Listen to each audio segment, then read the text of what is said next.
Selena, I can't stand it any longer. Let me be close to you. The husky plea broke through the roar of the storm outside, raw as a wounded beast.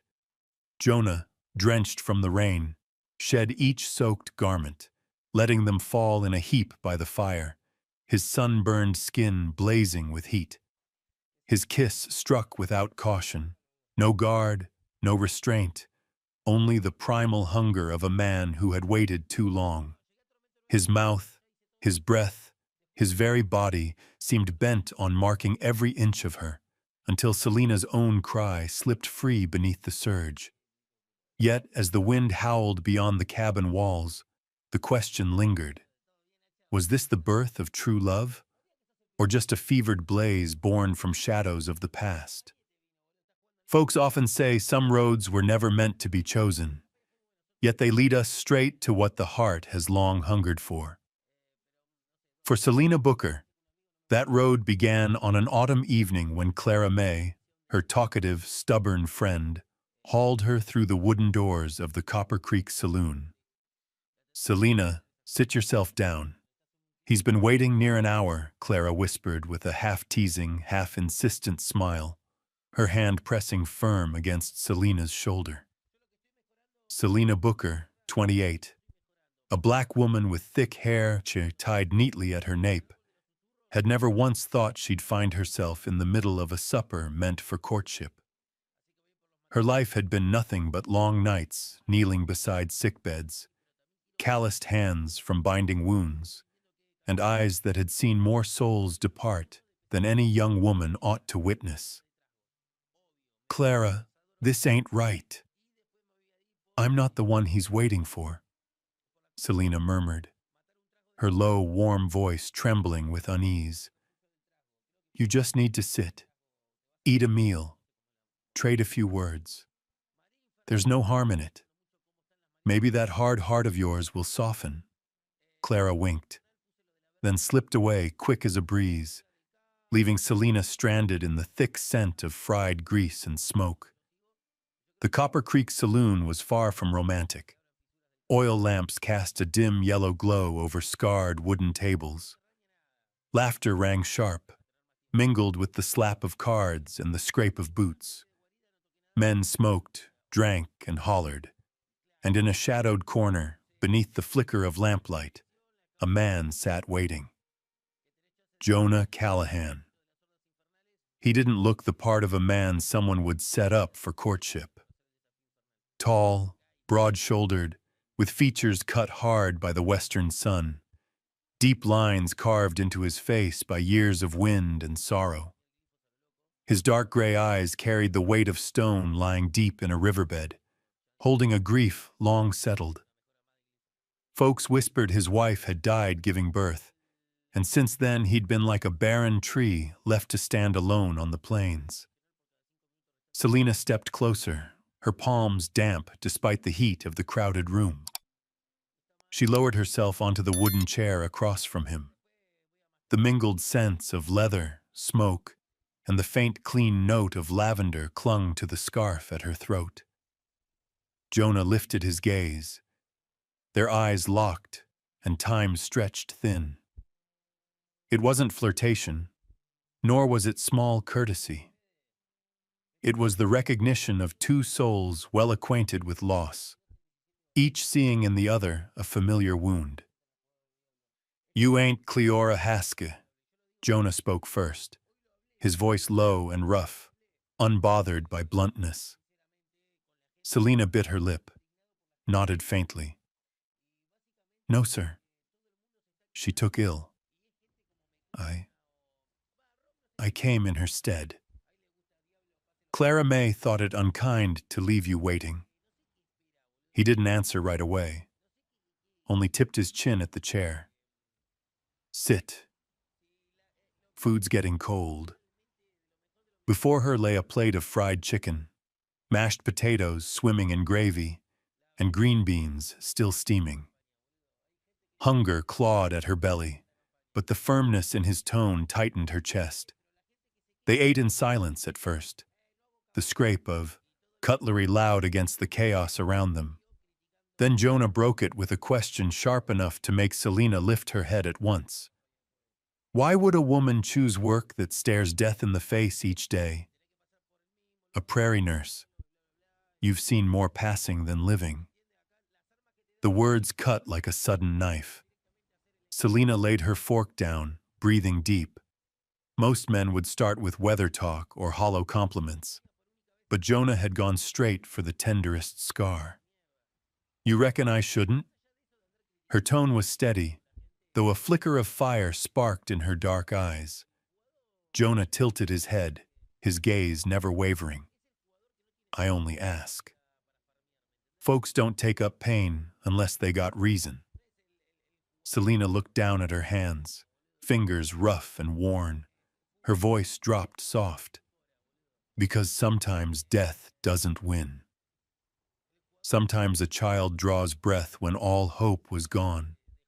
Sometimes fever breaks and a man sits up smiling. And sometimes I fail. But failure teaches me to fight harder the next time. Her last words caught in her throat, a wound still raw. Jonah sat still, the lamp's light casting a cold gleam in his eyes. Sounds to me like you carry a story.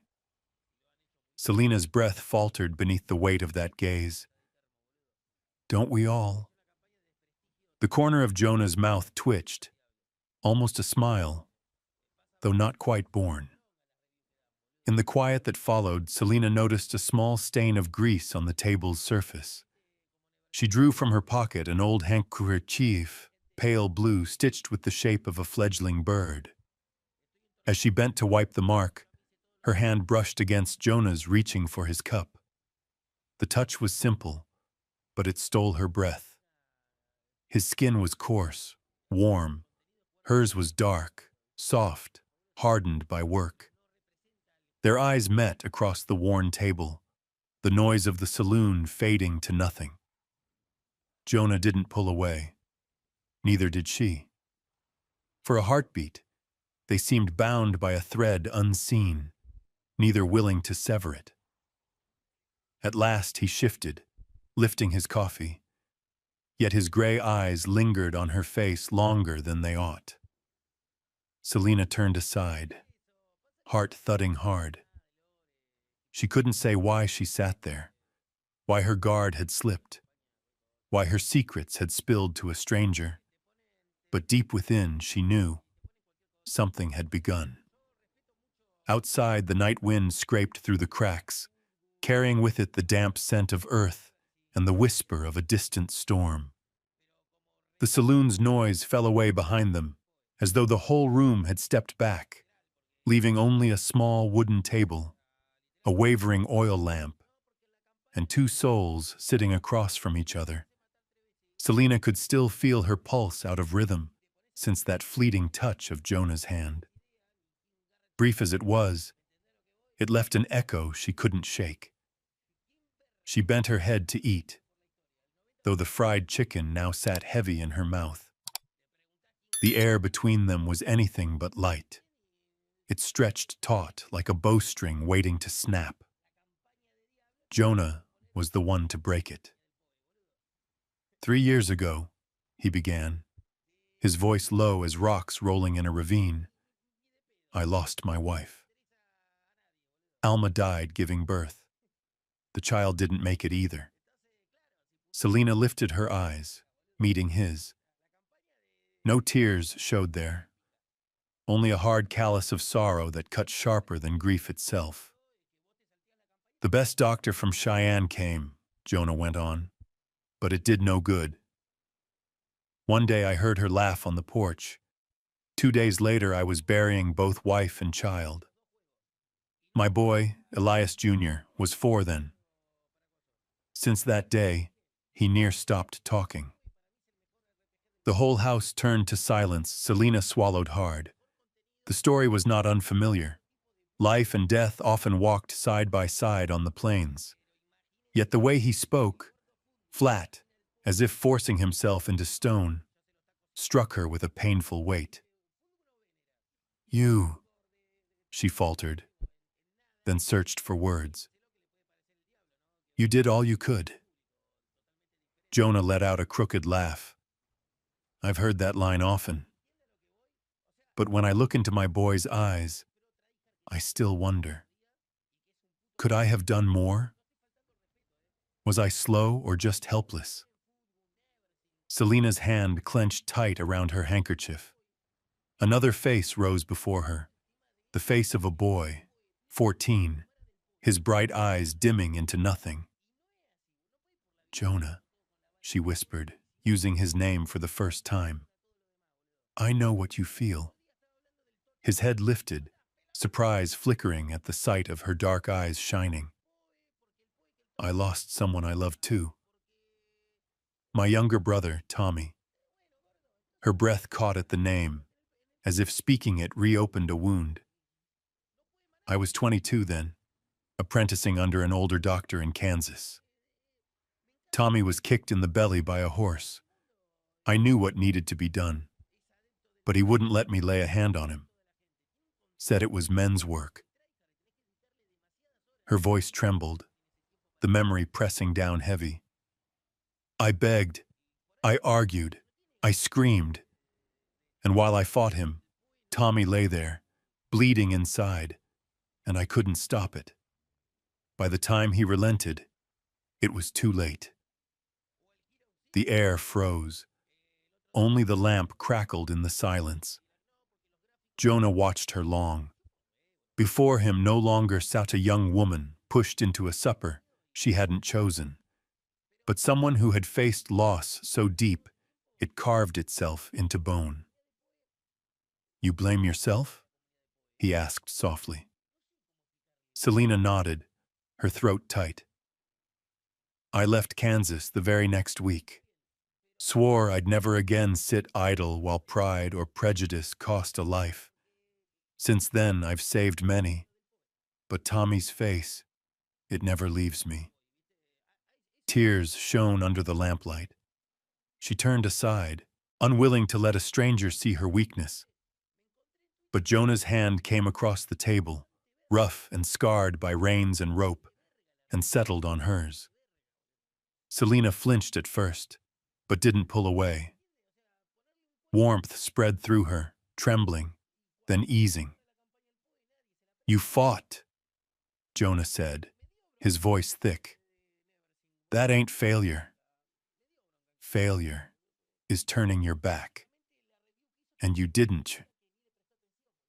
She lifted her gaze. In those gray eyes, for the first time, she saw more than grief. She saw recognition. He had looked past the armor she wore, straight to the root of what kept her alive each day. A current seemed to move from his hand into her chest, and still she didn't withdraw. Maybe, she whispered, you and I have learned the same thing. That sometimes loss doesn't kill us. It forces us to live different. Jonah nodded slow. Maybe so. They sat like that for a long while, in a world apart from the saloon's clamor.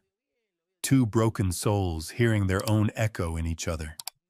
Outside, the prairie wind rose, rattling the glass panes, the promise of a long night ahead.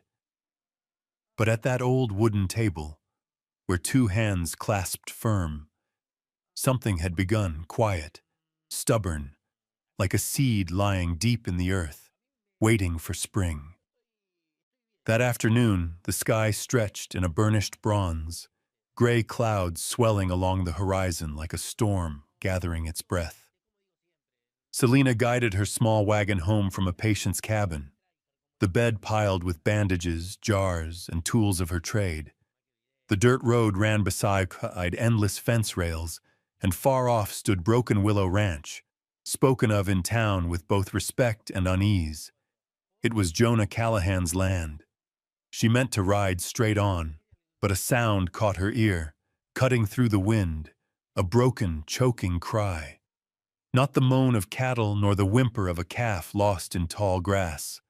It was the cry of a child. Selena pulled the reins sharp, the wagon wheels groaning to a halt. She stepped down, her skirt snagging in the weeds. The sound drew her toward the ranch's back path. There, in the fading light, a small boy of 6 or 7 sat on the ground, beside an overturned pail of milk. White liquid seeped into the dust, darkening the dry earth. His thin shoulders shook with sobs, face blotched and streaked with tears. Selena stopped. No one had to tell her who he was. Elias Callahan Jr., the only son of Jonah. Folks in town called the boy Tree. The child did not notice her until she knelt beside him, her skirt pooling on the dirt. "Oh, sweetheart, you spilled it, didn't you?" Her voice was soft as a cool wind. Tree startled, lifting his tear-swollen eyes. I spilled it all. Papa will be mad. Papa will think I'm clumsy." Selena shook her head, pulling a worn handkerchief from her pocket.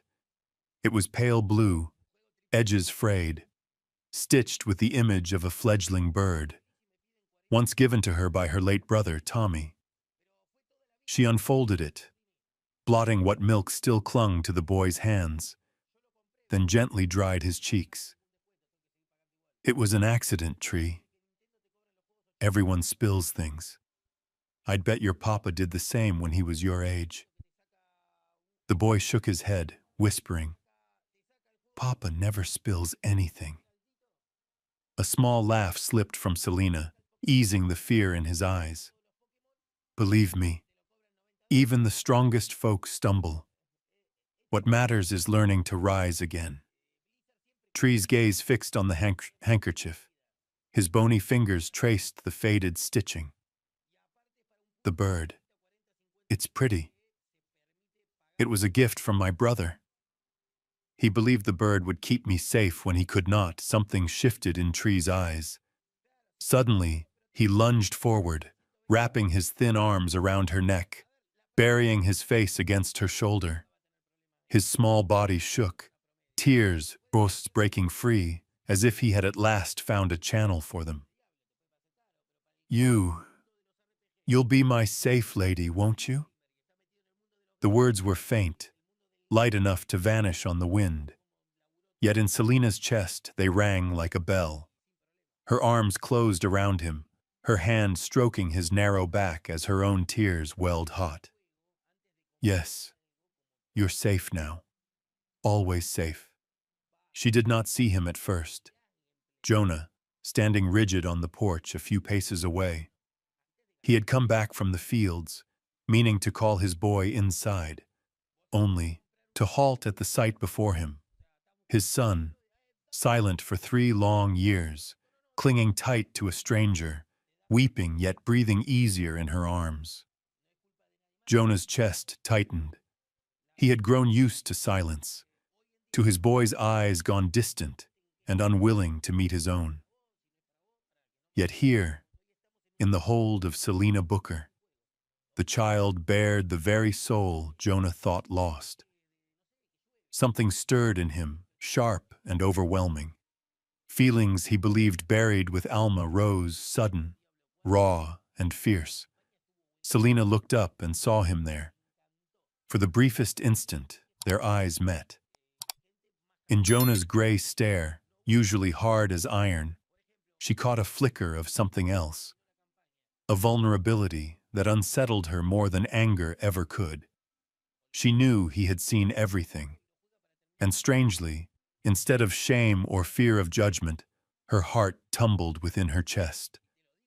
The boy clung tighter, whispering again through tears, "Safe lady, don't go."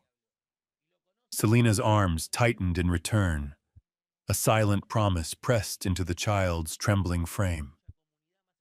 From the porch, Jonah's hand gripped the rail, and for the first time in years, he let himself breathe.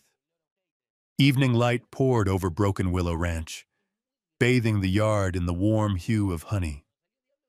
Selena had meant to leave once she had calmed Tree, but the boy clung to her hand, his dark eyes pleading. Safe, lady? Stay and eat with me? Selina faltered. She did not wish to cross lines nor to invite misunderstanding. But when she lifted her gaze and caught Jonah's eyes from the porch, guarded, yet laced with something like hope, she gave a small nod. The supper was plain: a pot of beans, fresh cornbread, slices of salted pork.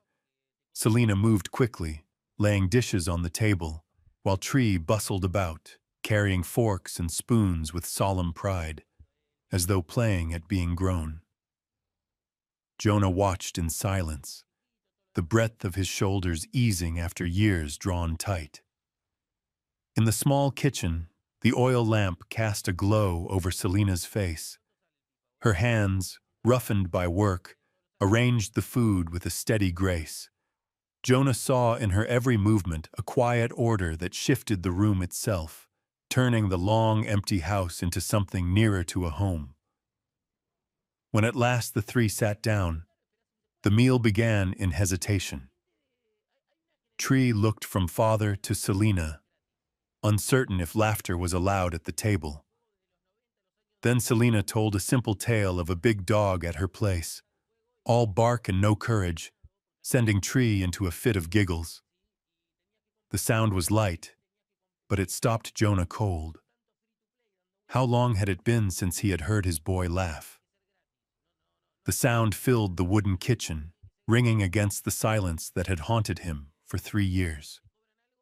Jonah's eyes fell on his son, then on Selina. Something he had thought buried stirred alive, returned, simply because she was here. After supper, they cleared the table together. Selina carried plates to the wash basin. Jonah reached for a bowl. Their hands brushed. His was rough and heated, hers small, work-worn yet soft. For an instant they both stilled. The air tightened around them, their eyes meeting over the edge of the dish. No word passed, but a truth was exchanged. A thread had been tied, fragile yet undeniable. Selina drew her hand back. Jonah turned aside, clearing his throat. Still, the strange light lingered in his eyes. Night deepened, the chill settling in.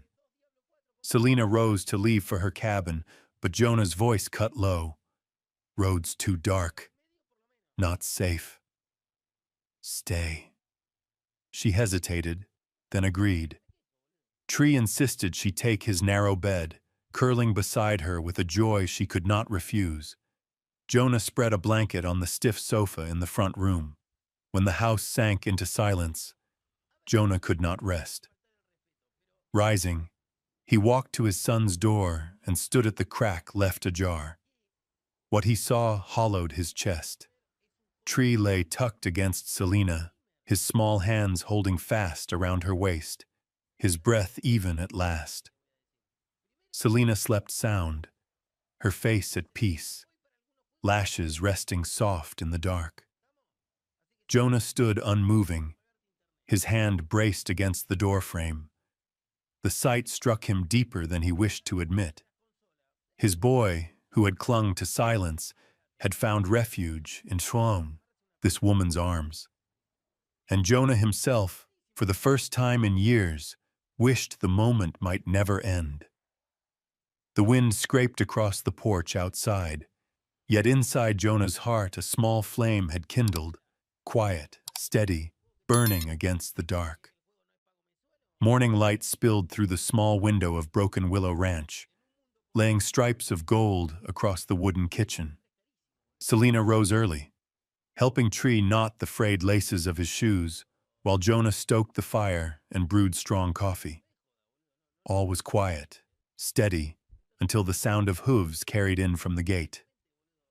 The Tarleys, Jonah's nearest neighbors, rode in with their 2 boys. Jennison Tarley was a broad man, often lending Jonah a hand during haying. His wife, Margaret, was known across the valley for sharp eyes that missed little. "Jonah!" Jennison boomed as he swung down, setting a pie tin on the porch rail. "Stopped by to look at that north fence. Brought some baked goods, too." But Margaret's gaze told another story. The instant she saw Selina step out from the kitchen, hair tied neat, sleeves rolled high from washing dishes, the air shifted heavy. Her eyes moved from Selina to Jonah, then to Tree, who clutched Selina's hand as if afraid she might vanish. "Oh, I didn't know Jonah had company overnight," Margaret said, her words drawn slow, each one edged. The silence that followed was thick enough to choke. Selina felt it pressing down, every glance laid upon her like a weight. She straightened her back, though her hands curled tight at her sides. Jonah stepped forward, his voice curt. "Miss Booker is a nurse." It was late. Roads weren't safe. "I asked her to stay." That's all. Jennison nodded easily, but Margaret's mouth stayed tight. Her eyes swept Selina, head to heel, and the judgment in them needed no words. To the world, it was plain, a widower and a black woman spending the night under his roof. Heat rose in Selina's face. She knew Jonah spoke true, yet when he added, "She's just a friend of the family," the words cut sharp. Just a friend. Reason told her he was right, but her heart stumbled at the sound. After stiff pleasantries, Selina readied to leave. She saddled her horse, keen to escape the measuring stairs. Tree tugged at her sleeve, whispering, "Safe, lady. Don't go." His plea near broke her. She bit her lip hard, blinking fast against the sting in her eyes. As she set her boot in the stirrup, her foot slipped on the iron. She pitched sideways until a strong arm circled her waist, steadying her firm. "Easy," Jonah murmured, his breath brushing her ear. Selina froze, every nerve alight beneath the heat of his hold. Before she could speak, Jonah bent closer, voice low so only she could hear. "If you can, I hope you'll come often.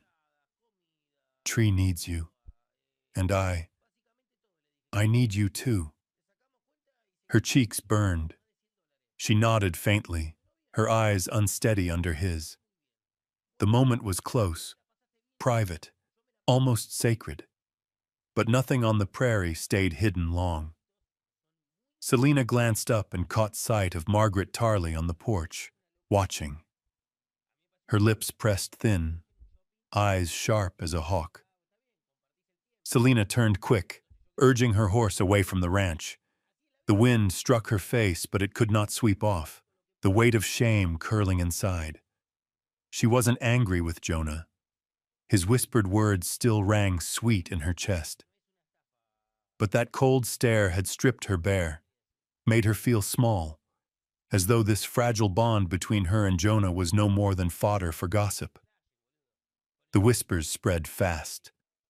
In town, voices bent low yet sharp as knives.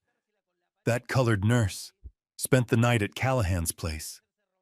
Selina learned to walk briskly past the mercantile, to keep her eyes down at the saloon. And yet that night, sitting alone in her cabin, she remembered the rough hand steady at her waist, the hushed words at her ear. Amid the sting of rumor, one line alone set her heart racing. "Tree needs you, and I need you too." She let a smile ghost across her lips, though her eyes glistened wet in the dark. By late afternoon, the sky had darkened to a heavy gray. Prairie winds shrieked through the rafters of the barn, rattling loose boards. Selina was stirring a pot of soup in her small cabin when the pounding of hooves broke through the gale, followed by a desperate shout. "Selina, help me!" She rushed out, heart jolting. Jonah staggered toward her, Elias Jr., Tree, slung across his back. The boy's dark hair was matted with blood, his small shirt soaked through. Jonah's face was pale, his voice ragged with terror. "Fell from the loft," he gasped. I didn't know what to do." The blood. Selina, please. Selina wasted no breath. She led them inside, swept her table clear, and spread a white cloth. Tree was laid down, limp and trembling. Her hands shook, but her eyes sharpened with the steel of one who had fought death too many times to falter now. "Hold the lamp steady," she ordered. "Quick!" Jonah obeyed, his big hands unsteady, the lamplight quivering across the boy's torn brow. Selina scrubbed her palms clean, drew needle and thread from her case. Tree whimpered. "Safe, lady." Selina bent low, her hand warm on his chest. "Hush, little one. I'm here." "You're safe." Her voice was a balm, though her fingers worked swift and sure, stitching the wound with clean, practiced strokes. Blood welled and spilled. Jonah's throat cracked as he whispered, "Don't leave us, Tree." Selina's eyes flashed up. "Don't say that." "He'll live. I swear it." An hour later, the final knot was tied. Tree drifted into sleep, his breathing even at last. Selina sagged back, sweat damp at her neck, her hands sticky with blood, but her gaze lit with fierce relief. Jonah set the lamp aside, his broad frame collapsing into a chair. His palms covered his face, shoulders shuddering, not from exhaustion, but from release. That night, the storm broke in earnest. Wind battered the shutters, rain lashed the cabin walls. Selina fed the fire, tucked blankets around Tree, and watched his chest rise and fall in steady rhythm. Jonah stood behind her, silent. The firelight touched her profile, the soft strength of her jaw, the depth of her dark eyes. So gentle, so unyielding. Something inside him shifted, a dam cracking. "Selina." His voice came low, stripped of the hardness he wore. She turned. "Tree will be all right. Rest easy." He shook his head. "It's not only him. It's me." The words caught, thick. "I've been alone too long. Since Alma died, this house has been nothing but silence and shadows. But when you walked in, it came alive again. My boy laughed. And his breath broke. I remembered what it felt like to breathe." Selina stood still, her own chest rising fast. The storm outside mirrored the tempest in her heart. Jonah stepped closer, his height filling the narrow space between them. "May I?" He stopped, eyes burning into hers. "May I be near you?" Selina did not answer with words. She lifted his scarred, calloused hand and pressed it against her chest, where her heart hammered loud. Then she rose on her toes, laying a trembling kiss upon his lips, a fragile but unspoken yes. Jonah groaned low, like a beast loosed from chains too long. His arms closed hard around her, his mouth claiming hers, with hunger raw and aching. Their breaths clashed, desperate, making up for years of hollow nights. His hand swept down the curve of her back, strong yet reverent. His mouth traced her cheek, her throat, branding her as though her very skin belonged to him. Selina arched into him, her small hands clasped behind his neck, body yielding, seeking. The rain hammered the roof, the wind howled through the eaves, but within the cabin another fire roared, born not of wood, but of flesh and longing. Selina gasped, her voice breaking on his name. Jonah bent to her ear, his whisper rough with need. "I won't let you go again, Selina." That night, they gave themselves over, body and spirit, sorrow and hope. Heat against heat, loneliness dissolving into touch. Years of silence and grief melted in the clasp of two souls who had thought love forever lost. While the storm raged wild outside, inside the small cabin, a new beginning was written. Not in vows, but in breath, in touch, in the fierce, wordless promise of two hearts finding home at last. Morning light slipped through the cabin window, falling across the old wooden floor that still carried the warmth of a storm-tossed night.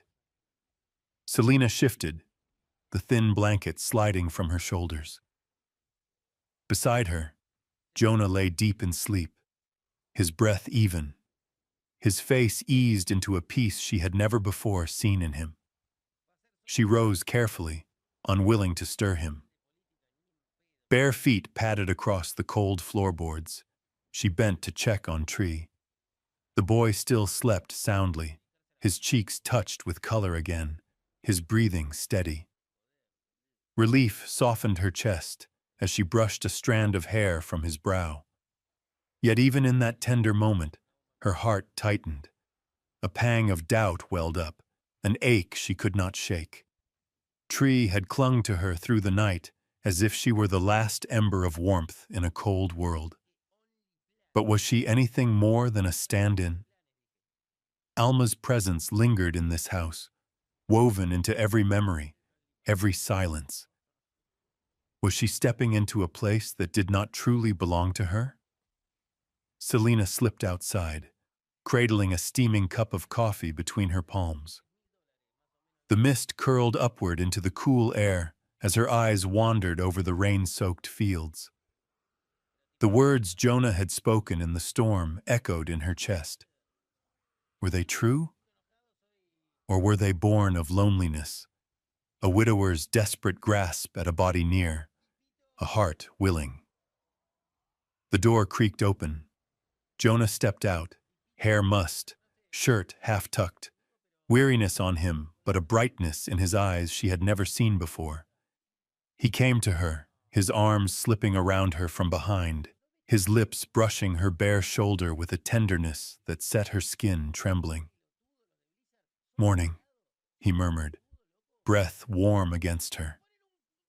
Selina closed her eyes, but instead of surrendering, heaviness filled her. Doubt clung like fog that refused to lift. She stood still, the porcelain cup burning in her hands, her silence louder than words. Inside, a small sound stirred. Tree shifted, then sat up, pale but awake. He spotted Selina, and in an instant stumbled toward her, wrapping his arms around her waist, pressing his cheek into her side as if to prove she was still there. "Safe, lady." His voice rasped, then lifted, clear and pleading. "Will you be my mama?" The air froze solid. Selina's heart slammed in her chest. Her eyes darted to Jonah. The question was innocent, yet it bore the weight of a lifetime of longing. Jonah stood still. His gray gaze fell first on his son, then on her. One heartbeat. Two. Selina waited. For him, for words that might bind or break. But none came. At last he crouched, ruffling the boy's tangled hair. "You need to eat, son. Build your strength. That's how you'll heal quick, and with that, the moment shut." Selina stiffened, her lips trembling. It felt as though a door had been slammed just before her. She bent, drawing Tree close, hiding the tears, threatening to spill. "You'll be well soon, sweetheart," she whispered. But inside, another wound had opened. She knew Jonah was not a man for easy promises. She knew loss had taught him silence, had built walls around him. Yet in that instant, when he chose quiet over answer, something inside her cracked, not only because the child's plea went unanswered, but because her deepest fear had been named. Perhaps she was only passing through his life, a comfort in a cold season, but never the one he would truly keep. Outside, the post-storm wind cut sharp across the plains, carrying the sour scent of wet earth. Selina held Tree tight, her gaze drifting far. Behind her, Jonah stood rigid, fists whitening at his sides, a man caught between silence and the words he did not know how to speak. The next day, Selina did not ride out to the ranch. Her hours were filled with tending to the sick, yet even when she found herself with a free moment, she took the longer road, steering clear of Broken Willow. In her chest lingered the sharp echo of Tree's question, unanswered, a reminder that she had no rightful place in that house. Jonah felt it. He sensed the hollow in his home, saw the emptiness in his boy's eyes when Selina did not come. That evening, after laying Tree in bed, he sat alone in the parlor. A half-open bottle of whiskey stood on the table, untouched. The night stretched long and silent, broken only by the wind rattling at the windows and the memories that refused to let him be. He reached for an old drawer and pulled out a wooden box, its lid coated in dust. Lifting it open, he uncovered what lay inside. The few rare photographs taken by the new kind of camera. Alma cradling Tree as an infant, the three of them standing together by the barn, smiles bright as summer. At the bottom of the box lay a bundle of letters, clumsy lines he had once written while courting Alma. Jonah's hands trembled as he traced the images, the fading ink, each memory sweet and each memory cutting deep. They reminded him of what love had given and of the price he had paid when it was torn away. For 3 years he had barred his heart, fearing that to open it again would be to invite loss once more. "Thank you," he whispered into the quiet, voice husky, "for walking beside me once, for teaching me love, for giving me a son." His throat tightened. "But Alma, forgive me. Forgive me if I choose to open my heart again, not only for myself, for him, and for her." He folded the letters neat, set them in order, and closed the lid. This time he locked the box, not to forget, but to keep. The past would always be his, but it would no longer bind him. Jonah did not sleep that night. Instead, he sat at his desk, spreading before him the most important papers of his life.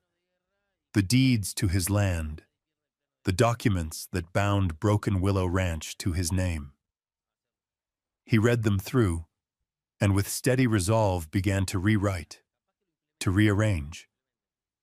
One share he marked out for Tree, his birthright, unshakable.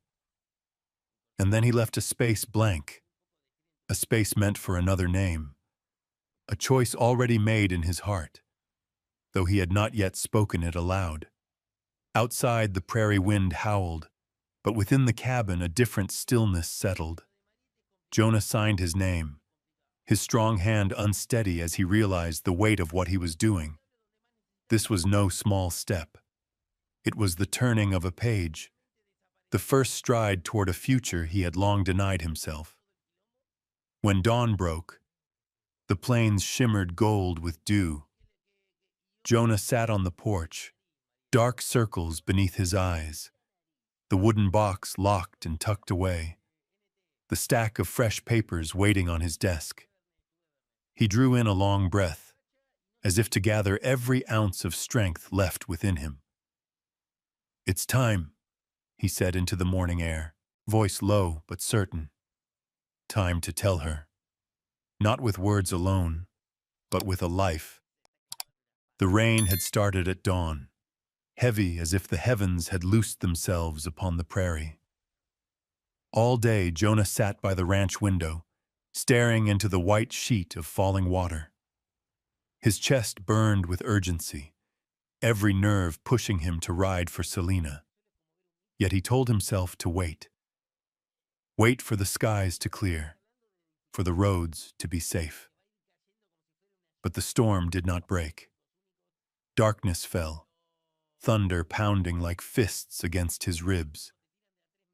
At last Jonah rose, unable to bear the waiting. Not when his choice for the rest of his life lay in his hands. He pulled on his coat, slid the bundle of papers and a small wooden box into his saddlebag, and mounted. Rain lashed his face, soaked through his shirt, his horse screaming into the gale. Still he drove it forward, mile after mile, until the lantern glow of Selena's cabin came into sight. The pounding at her door startled her from her washing. Heart hammering, she pulled it open and froze. Jonah stood dripping on her porch, hair plastered to his brow, his gray eyes alight like fire through the storm. "Jonah, Lord above, you'll catch your death. Get inside." He stepped in, water pooling at his boots. She thrust a towel toward him, but before she could scold him further, he drew a wrapped bundle from his coat and set it in her hands. "What is this?" she asked, wary. "The ranch deeds," he said, voice hoarse but steady. "I rewrote them. Half of Broken Willow belongs to you now, Selena. You are not a guest, not a passerby.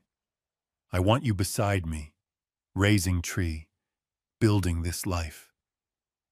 With me, Selena stood struck still, the papers trembling in her grasp. Jonah stepped closer, the lamplight catching the fierce glint in his eyes. "I love you. Not in words alone. These are proof. You can tear them, cast me out into the storm if you choose. But if you hold even a spark of faith, stay." The wall in her chest cracked. Tears spilled unbidden as she pressed the papers to her heart. She searched his face, and there she saw it. No shadow of Alma, no ghost of the past, only her and the boy sleeping in the next room. Jonah's own eyes brimmed.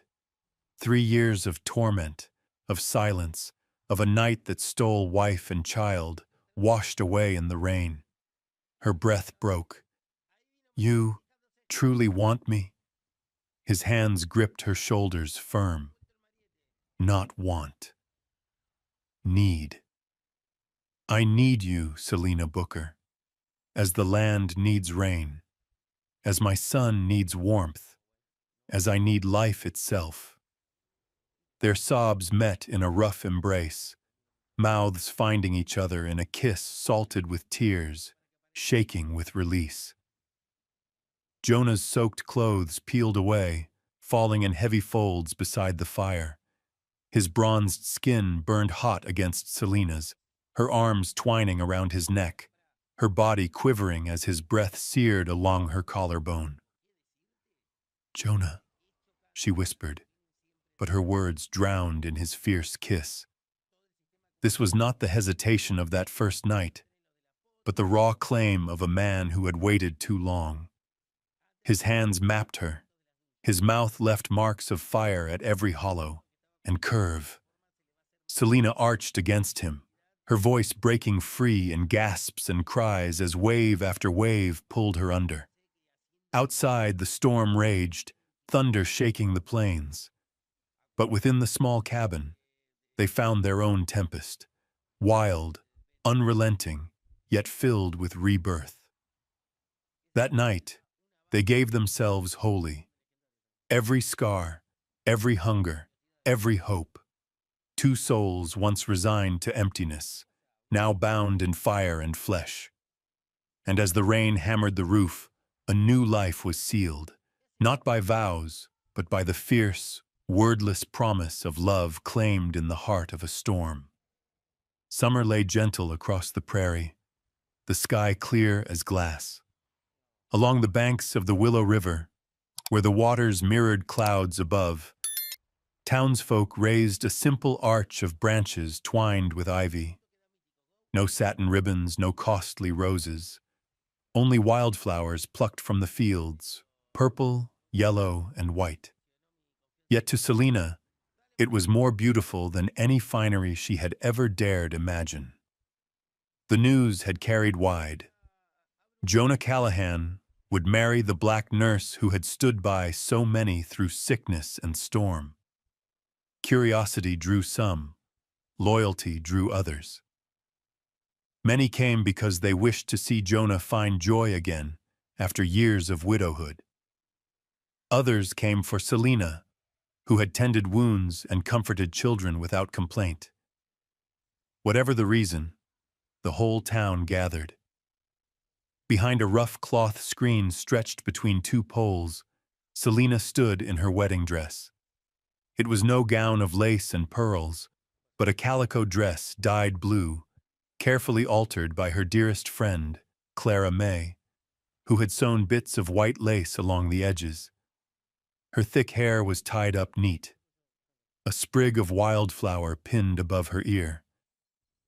In the tarnished mirror, Selina saw not a bride from some grand tale, but a woman ready at last to take her place in a family. Clara took her hand, tears brimming. "You've come so far, Sel. And this time, you're not only the woman beside the sick, but a wife, a mother." Selina smiled, her heart racing, yet her eyes calm. From somewhere beyond the crowd came the soft sound of a violin. Murmurs rippled through the gathering. Selina stepped out, the wind tugging lightly at her skirt. All eyes followed. Jonah stood beneath the arch, dressed in a well-kept but worn suit, his broad frame straight, his gray eyes fixed on her and nothing else. From the instant she appeared, he did not look away. Tree walked ahead, solemn in a white shirt and suspenders, clutching a small box. His expression was grave, though his eyes sparkled with joy. When Selina reached Jonah's side, Reverend Hawthorne, the old minister, began. His voice was rough but steady, speaking of loss, of the storms life sends, and of how two souls may find one another in the dark, becoming light for each other. Then came the rings. Tree opened the box, his small hands trembling. Yet before he handed them over, he drew a breath and lifted his voice, clear as a bell across the riverbank. "Papa, I think Mama in heaven would say yes. I dreamed she told me Miss Selina has a good heart, and that Papa needs someone to make him laugh again.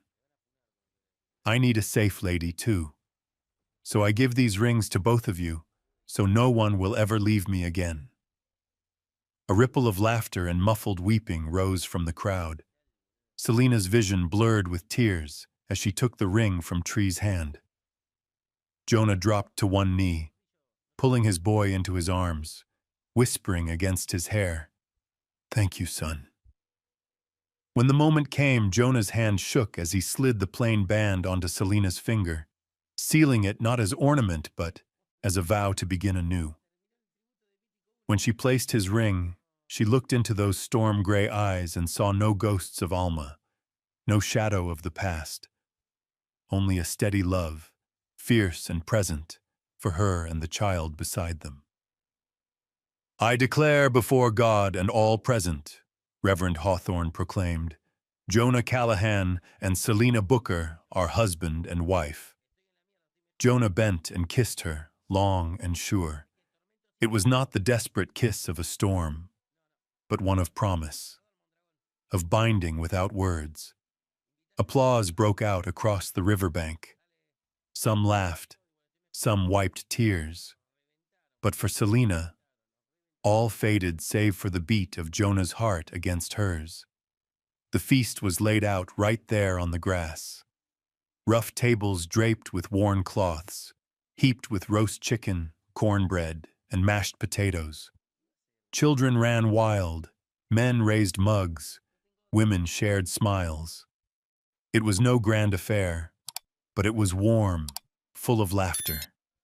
Tree clung to Selina's hand, parading her before every guest. "This is my mama! This is my safe lady!" And the people smiled. For the first time, there were no whispers behind her back, no sharp eyes judging, only nods of welcome, even admiration. As the sun lowered, setting the river aflame with red and gold, Selina stood with Jonah and Tree beneath the arch, now bending in the evening breeze. They said nothing, only clasped hands. And in Selina's heart rose a truth clear and steady. At last, she had found her home. The first spring after the wedding, Broken Willow Ranch seemed clothed in a new skin. Cattle grazed fat and slow upon fresh shoots of grass. Wildflowers bloomed white along the river's edge, and inside the warm timber house a newborn's cry rose, mingling with the whisper of the spring wind. Selina lay upon the bed, her brow damp, yet her eyes bright as Jonah placed the tiny child in her arms. A baby girl with fine curls like spun wool, skin soft and warm, lips parting as if to search for her mother's breath. Jonah bent low, his broad hands trembling as he touched his daughter. "Alma Grace," Selina whispered, tears gleaming. "We'll name her Alma." In remembrance, but also to begin anew. Jonah nodded, his chin quivering. "Alma Grace Callahan," he echoed, pressing his lips to his wife's brow, then to the child's. Tree stood beside the bed, touching the infant's small hand with awe. He grinned, no longer the silent boy he once had been, but full of light. "Mama, she's so tiny. But I'll protect her. I'm the big brother now." Selina laughed softly and drew them all into her arms. In that moment, she knew she truly belonged. Time passed, and Broken Willow Ranch grew beyond 3 hearts alone. Selina could not turn away from the weary who sought refuge. A widow, cast off by her husband, found shelter there with her babe. A ragged boy, orphaned and wandering the rail lines, was given a place among the horses. An old drifter with trembling hands but a gift for stories was welcomed, his meals earned by tending the fire. At first, Jonah grumbled, "We're a ranch, not a poorhouse." But each time he saw Selina's steady kindness, heard the children's laughter returning, witnessed smiles on faces once hollowed by loss, he only shook his head and let a ghost of a grin slip free. It was Jonah himself who carved the board hung upon the gate. Broken Willow, a place to begin again. So the days of peace unfolded. Mornings began with roosters crowing and children's laughter spilling through the yard. Tree often led the little ones across the fields, showing them newborn calves or his golden colt he prized above all. Selina nursed her daughter while teaching the women how to make soap or mend clothes. Jonah and the men worked the pastures, mending fences, cutting hay. Among them always lingered Orville Trant, the laziest hand in the county, forever quoting scripture to escape hard labor.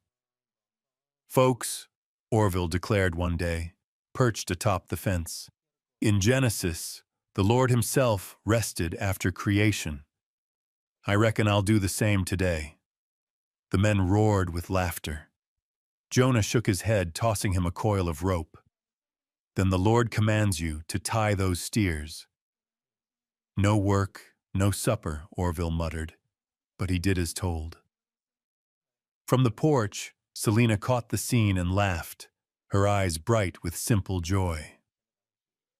Evenings, the kitchen filled with voices. Children crowded the table, jostling to share tales of the day.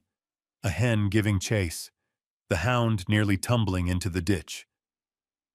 Tree sat at the head of their chatter, arms waving, drawing out such detail that the whole room shook with mirth. Once he teased, "Papa nearly fell off his horse today." I saw it plain, though he denied it. Jonah tried to scowl, but Selina and the whole table broke into laughter. Even Alma Grace, now babbling, clapped her small hands as if joining in. Selina watched it all, her chest swelling with gratitude. These were no grand banquets, only beans, salted pork, cornbread, but the air was rich with warmth. The lonely nights in her cabin felt like a far-off dream, long faded. When night fell and the house grew still, Jonah often sat on the porch with Selina. He draped his coat across her shoulders, his hand folding over hers. The hum of insects rose in the grass, cool air drifting over the plain. "You've turned this ranch into a true home," Jonah murmured, his voice rough. "I once thought Broken Willow was fit only for cattle and horses. But now, it mends broken hearts too." Mine included, Selina leaned her head against his shoulder, smiling. "The land can be barren, but if love is sown, something will always grow. This ranch is no different." Jonah kissed her hair, silent, but his chest eased with a peace he had not known in years. So Broken Willow Ranch, once hollow with wind and loss, became a wide hearth for many, a house alive with children's laughter, with strangers who found second chances, with a love that had outlasted grief. And at the center of it all stood Selina, the woman who had dared walk into a lonely house and turned it into a place brimming with life. Time moved quiet as the Willow River, flowing through flood and drought alike. Broken Willow Ranch, once scarred and hollow, had grown into a place of plenty and warmth.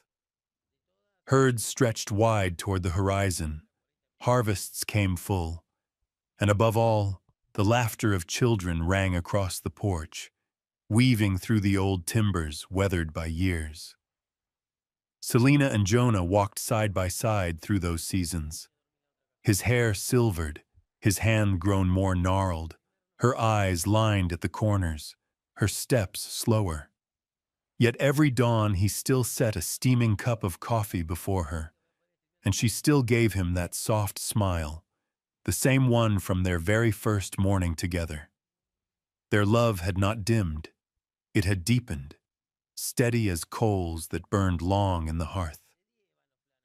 The children grew fast.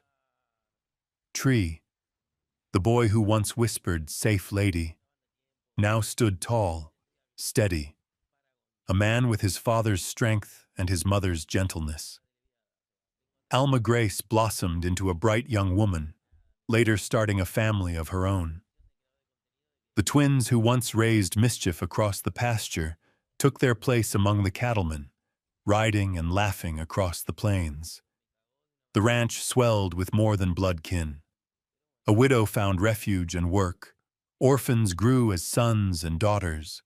Drifters found belonging. Broken Willow was no longer just land, nor merely a house. It became a community, a wide family bound not by name but by choice. One autumn afternoon, as winds whispered across the golden fields, Selina sat on the porch with a wooden chest upon her knees. Her hands trembled as she lifted its lid. Inside lay the old embroidered cloth, threads faded, the small horse stitched by her brother's hand long ago. It had once been her talisman, her reminder in those first hard days that she could be a place of safety for others. A little granddaughter ran up, eyes bright. Selina drew her close, pressed the cloth into her tiny hands. "Keep this, child," she whispered. "This cloth once reminded me that no matter how frightened I felt, I could still be someone's safe place. It's the only treasure worth passing on, love and the safety it brings." The child clutched it to her chest as if it were gold. Jonah, leaning against the porch post, watched in silence. The wind lifted the white in his hair, and his eyes glowed with quiet pride. That night, when the house had hushed, Jonah and Selina sat together by the fire. His rough hand folded over her wrinkled one. No words were needed. They knew their life had been written in moments like this. Selina tilted her head, her voice soft. "Do you remember? That first night in the little cabin, when we had no idea what tomorrow would bring?" Jonah's smile flickered, the firelight catching his gray eyes. "I remember. And I swore then I would never let you go." She laughed low, resting her head on his shoulder. Outside, the night was silvered by a new moon. Within, they simply listened to each other breathe. Life was seasons: spring, summer, fall, and winter. But their love had outlasted all storms, a steady flame that endured beyond loss. "Forever," Jonah murmured, his grip firm.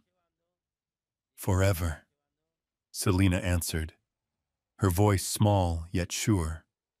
The word hung in the air, not a shout, but a hymn, a lullaby closing a long, shared life.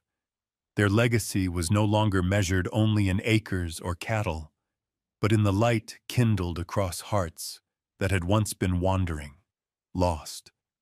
Through summers gilded in wheat, through winters heavy with snow, Broken Willow Ranch stood as proof.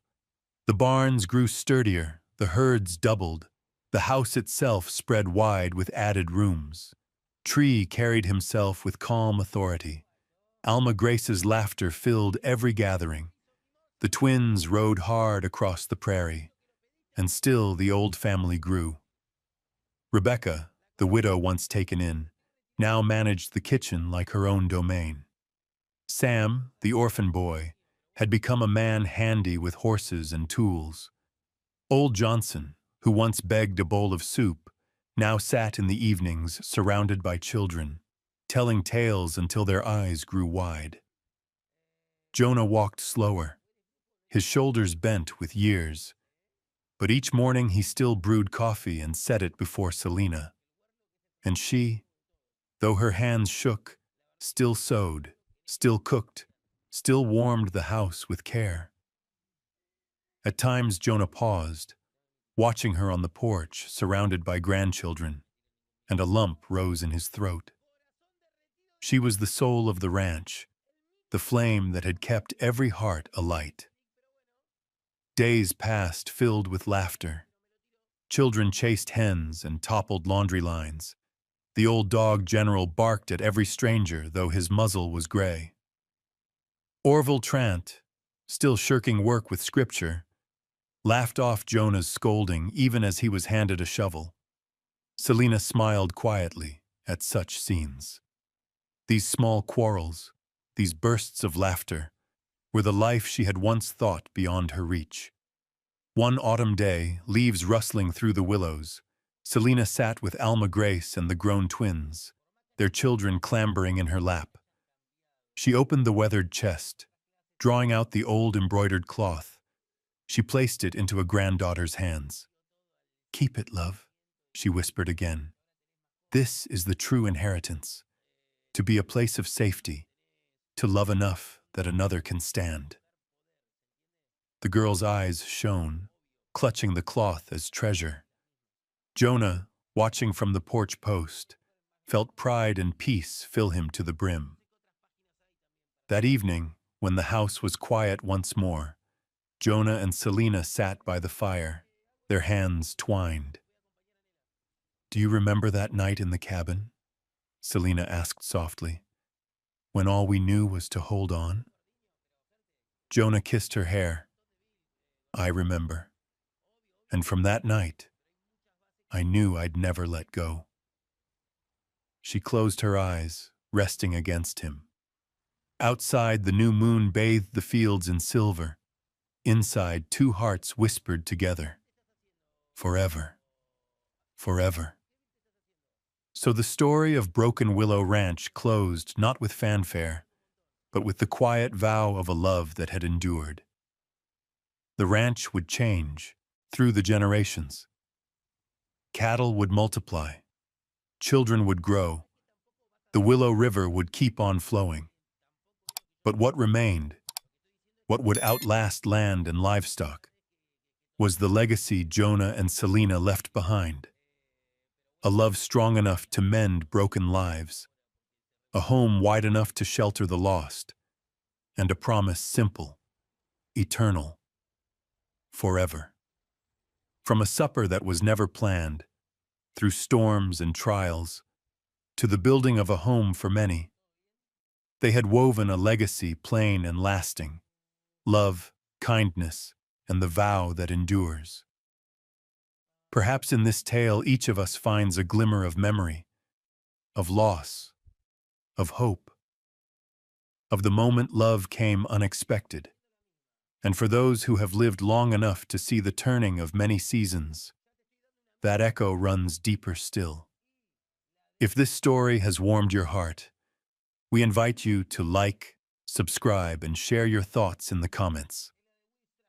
Tell us of your own memories, of love, of family, of faith.